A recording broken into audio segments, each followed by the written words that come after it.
Mr. President, on Seattle, you said last week on Seattle that if the mayor of Seattle, the governor of Washington, didn't take steps to end the occupation of the Capitol Hill neighborhood, you would step in and you would do something. 100%. They still haven't ended it. They're negotiating. Are you considering taking action? You know, they're negotiating garbage removal. These people have taken over a vast part, a major part, a very good part of a place called Seattle. Seattle's big stuff. That's a major city. And we have a governor who's a stiff, and we have a mayor who said, oh, this is going to be a love fest. And by the way, these are violent people that took it over. These are not people that are nice people. I saw on your network today, John. I saw what went on with the hitting and the punching and the beating and all the other things going on in Seattle. And you have a governor that doesn't do a damn thing about it. And you have a mayor that doesn't know she's alive. She's talking about it's going to be a love fest this summer. Now, if they don't do the job, I'll do the job. And I've already spoken to the Attorney General about it.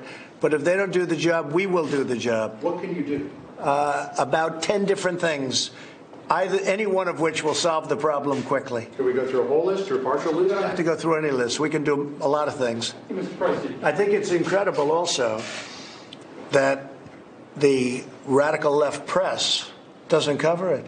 They're acting like nothing happened. You turn on the news, you look at the news, you don't even see stories about it. If the right ever took over a city, conservative Republicans took over a city, it would be the biggest story in history.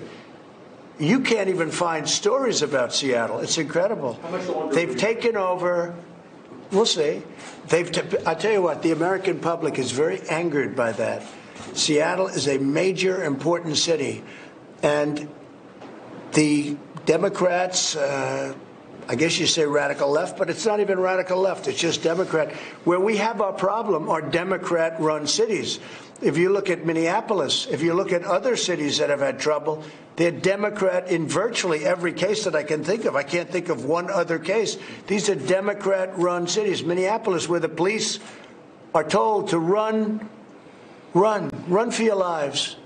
Don't do anything.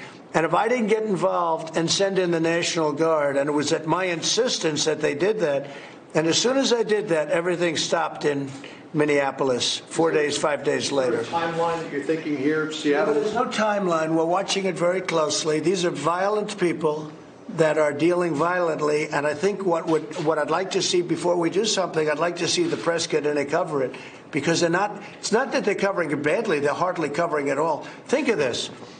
A group, Antifa and others, radical lefts, they went into a major U.S. city, Seattle, and they took over a big percentage of that city, and the press doesn't want to cover it.